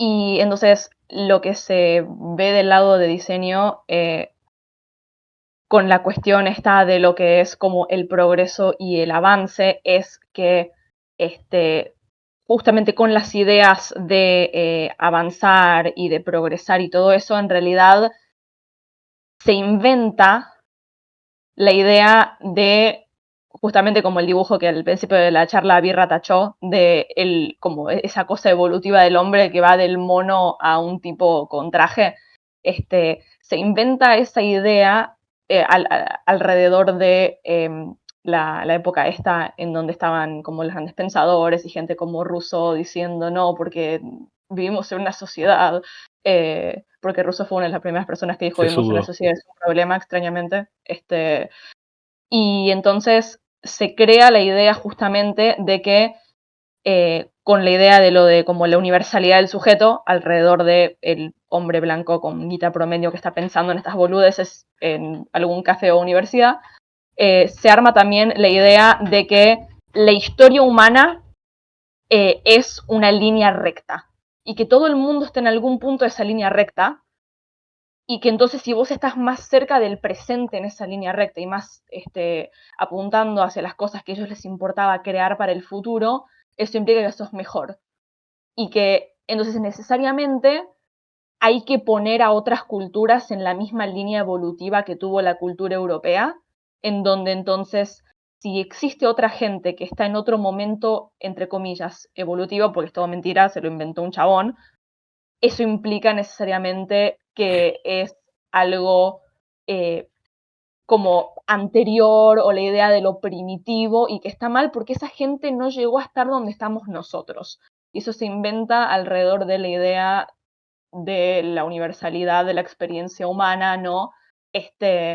Y también de ahí como que nace la noción de, bueno, si vos hubieras dejado a los mayas solos, al imperio maya solo, hubieran llegado a tener una sociedad igual que la europea, porque la única forma de evolución y lo único que puede llegar a existir es lo que estamos haciendo nosotros los grandes pensadores. Entonces, todo eso es una construcción súper compleja que se hizo para justificar un montón de cosas. Mismo en la época del colonialismo se inventó la noción de raza también para poder justificar por qué estaba bien o no subyugar a otras personas.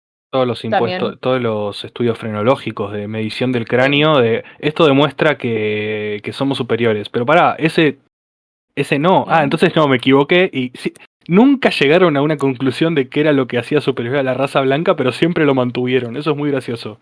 O sea, los tipos sí, que decían no, porque la medición del cráneo y nunca tuvieron un criterio de por qué.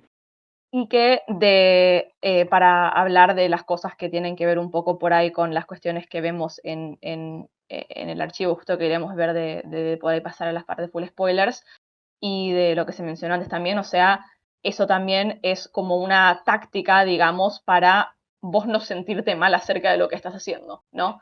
Porque si vos te pones a considerar por un segundo que la persona a la que vos le estás haciendo todo esto es una persona y que no es un animal o un ente o lo que sea, tenemos un problema y a la gente le empieza a molestar la moralidad, porque uno quiere creer que somos, ay sí, pues somos morales, somos avanzados, todas estas cosas, y de repente si te pones a pensar 2 segundos lo que estás haciendo, se te cae a pedazos tu cosmovisión, entonces también es toda una construcción alrededor de justificar las dinámicas de poder inventadas que se inventó la gente que quería ganar plata con eso.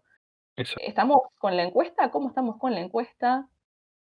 Se votó a favor de hacer una parte full spoilers, así que ahora podemos hacer un cortecito. Si hay alguien que no se vaya a quedar para la parte full spoilers y quiere comentar algo más, este es su Hable ahora o momento. calle para siempre. Sí, este es su momento. Así que abrimos el micrófono. Me quedo en el recreo. Si no, vamos a pasar a poner todos los avisos y hacer un corte para que nuestro cameraman, Fran, Dos. pueda recortarlo. Ok, se me ocurrió un- una última pregunta al último momento. Bueno, ¿qué opina desde el punto de vista antropológico el mito del buen salvaje? Eh, es una construcción. Es que yo creo que es una construcción. No hay tal cosa como un buen o mal salvaje. No hay salvaje. O sea, ¿para quién es el salvaje? Para el que escribe. De vuelta a la centralidad del etnógrafo. La centralidad del que escribe. Entonces, es como que sí, podemos entrar a hablar de si el hombre es eminentemente bueno o eminentemente malo, si la sociedad lo corrompe o lo controla. Pero la verdad que es un tópico en el que no me quiero meter porque siento que es como que no puedo hacerle justicia a algo tan largo y tan complejo desde mi lugar de estudiante de antropología. La verdad, Sí, es como que es una de las grandes preguntas de la historia de la humanidad y eso. sí, también, o sea, hay un montón de cuestiones ahí donde es una cuestión como de extrañamente racista y para mí tiene elementos de tipo de fetichizar a las poblaciones, a las poblaciones indígenas o nativas o a las que se llamaron subdesarrolladas o bueno, salvaje, que no ¿Qué existe tal opinan de cosa en eso en realidad. infantilizar o simplificar? Creo que de Sí, ahí es viene la que imagen de tribus cazadores recolectoras.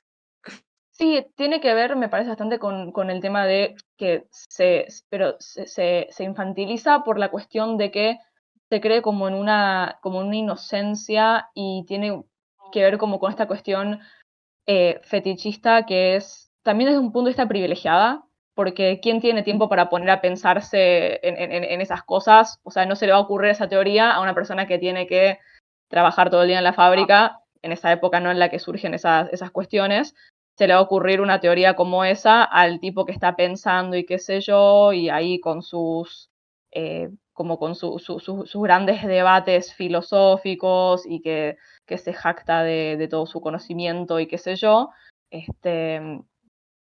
sí tiene que ver como con una romantización, digamos, que es, no sé, a mí como que me molesta el concepto porque es como, no sé, se me hace súper raro. Sí. Y como siempre todo juega como, lamentablemente todo se termina jugando en algún punto un papel en alguna cuestión de control y de crear una cierta imagen de alguna cosa, porque mismo también, o sea, no va tanto al caso, pero como también se hacen construcciones sociales alrededor de, nos estamos recontra desviando, pero mientras, nada, Listo, estoy. Pero bueno, sí, mientras cerrar tanto, la idea. sí, no, como pues, también mismo se hacen construcciones alrededor de tipo lo que, por ejemplo, en Estados Unidos llaman el model minority, que es la idea de que hay ciertas personas que son mejores que otras y entonces, ves, vos tenés que ser como ellos, pues entonces con ellos somos menos racistas, pero con vos vamos a ser más racistas porque vos no sos bueno como ellos. Y como que se hace toda una construcción alrededor de la identidad que tiene que ver con el control. Y sí, nada. Bueno, si se decidió pasar a full spoilers y les parece bien, Bien, bueno, adelante. último aviso, estamos en full spoilers, así que para ampliar un poco más lo que estaban diciendo de que es una civilización más avanzada o el avance de la civilización o de la sociedad, yo quería agregar un poco lo que se ve en el archivo de las tormentas un poco más avanzado que con toda la tecnología de los fabriales en las que ellos se creen que son los Alesi lo más avanzado en fabriales, porque las sociedades que los Alesis conocen en su círculo son los más avanzados en fabriales. Están teniendo una tecnología muy innovadora y una tecnología muy nueva. A esto lo quiero enlazar con el campo de la arquitectura, que es mi campo, de cuando los colonizadores llegaron a América. Hay unos hay unas recuperaciones que se tienen de los imperios, sobre todo los más grandes, que son los aztecas, los mayas, los incas, de infraestructura que estaba, que según datan la gente que lo encontró, los arqueólogos, y con las pruebas que se hicieron para ver de qué época son, anteriores a los griegos incluso, de cultivos que eran tecnológicamente muy avanzados, simplemente por el conocimiento que aplicaban para poder hacer esos cultivos. Sistemas de drenaje de agua, sistemas de recolección, de cómo hacían el escalonado en las montañas para que todo el agua riegue bien las plantas y se vaya drenando hacia abajo y no haya molestias para después recolectar todo ese cultivo, cómo se hacían las cimentaciones y la infraestructura para todas las construcciones que después hacían, porque aparte de las pirámides, que es lo más conocido, tenían viviendas y cada civilización de América tiene una vivienda completamente diferente. Depende de la zona en la que estaban. Si la zona llovía menos, las viviendas se hacían mucho más livianas, con maderas que permeabilizaban el sol y dejaban entrar ráfagas de viento para que empiecen a refrescar. Si los lugares eran muy lluviosos, se hacían más elevados y se hacían todos sistemas de drenaje para que no se inunden. Llevándolo al archivo, cuando los Alessi empiezan a encontrar lo que hacían los antiguos radiantes o cosas, tecnología que de repente los Alessi se la encuentran y dicen, ¿cómo hacían esto? Si esto es de hace un montón, tipo, ellos están más avanzados que nosotros. Y es algo que pasó muchísimo en la historia, de que esta colonización o esta forma de eliminar al otro y destruir todo su avance hace que después ese avance tecnológico se pierda y los que están más avanzados en realidad son los que destruyen y no porque los europeos no llegaron a América y estaban más avanzados que los americanos, sino que los europeos llegaron a América, tenían un poder más destructivo, lo que les permitió eh, colonizar, esclavizar, lo que les permitió tener una posición de ventaja, pero lo que hicieron fue destruir todo el avance tecnológico que el americano sí superaba al europeo en todo ese sentido de infraestructura. Entonces ahí hay otra cuestión de esto que hablaban del más avanzado que el otro y en realidad si lo llevas a la práctica nunca se dio el caso. Cada uno estaba avanzado en diferentes cuestiones, nada más que algunas servían más para colonizar y otras no las pudieron aprovechar y no las pudieron aprovechar para tener una posición de ventaja, pero, pero realmente está mal pensado si la gente piensa que los americanos estaban atrasados tecnológicamente. Había una diferencia de tecnología bélica. Es ok, sí, tecnología bélica. Y eso es porque, si vamos al caso de España, venía de una guerra larguísima por la reconquista de la península ibérica. De hecho, creo que es el mismo año en el que se descubre América y se completa la expulsión de los últimos califatos árabes del sur de España. Entonces, justamente es un imperio diseñado para, al encontrarse con un otro, chocar bélicamente. Si querés, ahí está, es la diferencia de en qué rama de Age of Empires pusiste más puntos de investigación. O sea, nada, eso. Así que decir, la defensa tecnológica entre culturas. Eso se ve, por ejemplo, un poquito en Roger, digamos, en el sentido de que incluso hay tecnologías que se ocultan entre culturas. Por ejemplo, que los paileños ocultaban la tecnología que ellos sabían para pasar energía entre gemas infusas. Eso era el conocimiento solo paileño y lo escondían para ser ellos los dueños de eso y que, claro, si la gente quería pasar energía de gema infusa, tenía que preguntar a los paileños, aunque no supieran cómo se hacía. Y también había diferencia tecnológica también en Scadrial, durante la era 2, me acuerdo, que claro, la gente de Elendel se quería como uno de los pueblos más avanzados, y después llegaban los escadranos del norte, esos que usaban máscara, no me acuerdo cómo se llama el pueblo, que ya tenían dispositivos de vuelo directamente, tenían naves voladoras y toda la cuestión, o sea, los más avanzados no eran, les rompe el mundo así. Obvio. Es eso, es encontrarse, es el encuentro con el otro. Volvemos a Todorov, es, che, hay alguien bastante cerca mío, relativamente cerca mío, que tiene una forma completamente distinta de organizar la realidad.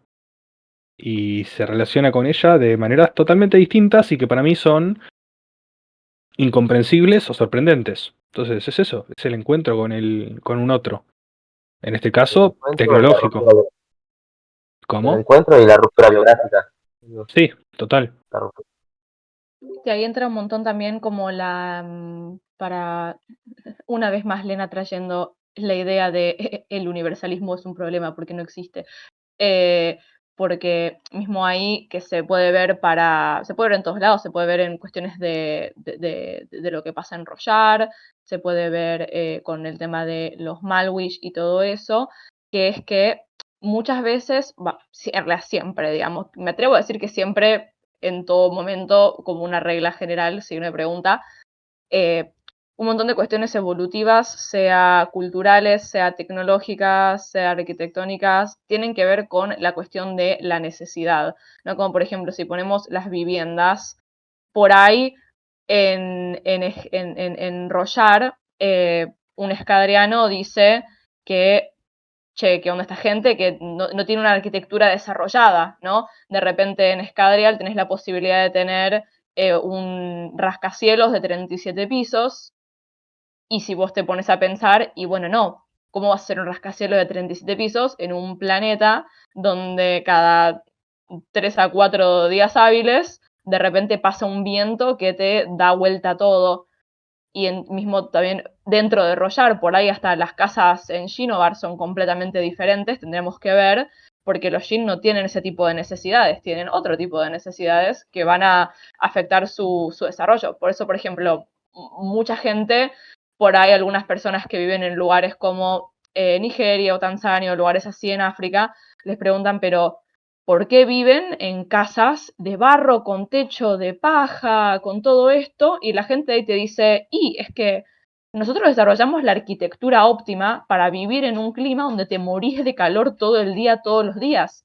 Nuestras casas tienen ventilación propia, no necesitamos tener aire acondicionado ni ventiladores porque construimos de tal forma de la cual eso ya está solucionado desde nuestra arquitectura. Entonces, ¿por qué tendríamos una casa europea, digamos, tipo de ladrillos o de cemento, si eso a nosotros no nos sirve? Entonces, siempre el desarrollo va a tener que ver con esas necesidades que vaya teniendo la población, y eso está muy copado y muy interesante. En las Porque épocas muestra más para dónde tempranas, van las necesidades de la gente, te muestran un montón sobre lo que les parece importante a la cultura y todas esas cosas. en las épocas más tempranas de la antropología, cuando todavía estaban algunas tendencias más evolucionistas o que defendían la existencia de que a día de hoy no somos una especie uniforme, sino que venimos de diferentes ancestros o ese tipo de cuestiones. Bueno, cabe aclarar, hoy en día la teoría aceptada y demostrada es que somos todos Homo sapiens, salidos de África, y que desde África colonizamos el resto del mundo, y que en el camino nos cruzamos con neandertales y con otras especies humanas con las que convivíamos en ese momento. De hecho, si se quiere, la única raza, comillas, los únicos ejemplares humanos que no tienen ningún tipo de hibridación son los africanos, porque el europeo, cuando el Homo sapiens llega a Europa, se cruza con los neandertales. Entonces, si se quiere, la, el Homo sapiens original es el africano. No existe tal cosa como una pureza de la sangre o no. Eran personas que iban por ahí y se mezclaban con otras especies de seres humanos. Pero lo que iba es que al principio se buscaba constantes a lo largo de la humanidad, en el tiempo y en el espacio. Y una de las pocas a las que se llegó es el incesto. Se supone que en todas las culturas, a lo largo de la historia y a lo largo del mundo, hubo un tabú con el incesto. Ahora, yo personalmente me gusta más otra, y es que la única constante a lo largo de la especie humana es la adaptación al medio, que en todos los ámbitos se logró la adaptación más óptima posible para que se pueda sobrevivir y perdurar en ese medio. Y el hecho de que una forma de perdurar y de subsistir en un medio haya habilitado dominación sobre otras, no significa que sea superior. Significa que es una adaptación al medio que benefició movimientos bélicos o expansionistas. No tiene mucho que ver, pero una vez escuché una teoría de que el Valle Inquietante se debe que en algún momento peleamos contra algo muy parecido a los humanos.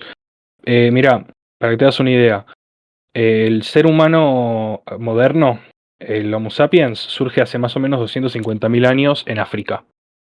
El Homo neanderthaliensis, que es el último que se extingue, hasta el día de hoy el último que sepamos, se extingue hace solo 25.000 años en el sur de Europa. Así que sí, sin duda hubo guerras interraciales humanas, tranquilamente. Es algo que está aceptado. Bueno, la verdad que no sé si queda algo más, si alguien quiere hacer algo más. Yo quiero, si ya vamos terminando, ir agradeciendo porque la verdad que la pasé genial. Espero les hayan divertido y les haya interesado la mitad de lo que me interesan estos temas a mí. No sé si quieren hacer algún tipo de cierre, Ron, Len. No, si alguien quiere comentar algo más. Y si no, bueno, agradecerte, Birra, por proponer la charla, por prenderte, por armarlo. La verdad que impecable. Todo el conocimiento que trajiste, todo lo que te copaste, charlaste, aportaste, demostraste tu conocimiento. Yo, si fuera tu profesor de la facultad y te tuviera que poner una nota, tendría que cerrar el estadio. Los genios hacen eso. Así que nada, de nuevo preguntamos si alguien quiere comentar algo más, y si no, sí, vamos a ir cerrando por acá, que es domingo y hay que ir No a se comer y hay que podía. ir a cenar y a Los incas dormir. tenían un sistema de escritura que jamás pudimos diseñar, que jamás pudimos descifrar. Los quipus eran un sistema de escritura. Quizás no como el nuestro, de que podían establecer palabras, pero mediante algo físico podían ordenar informaciones de la realidad.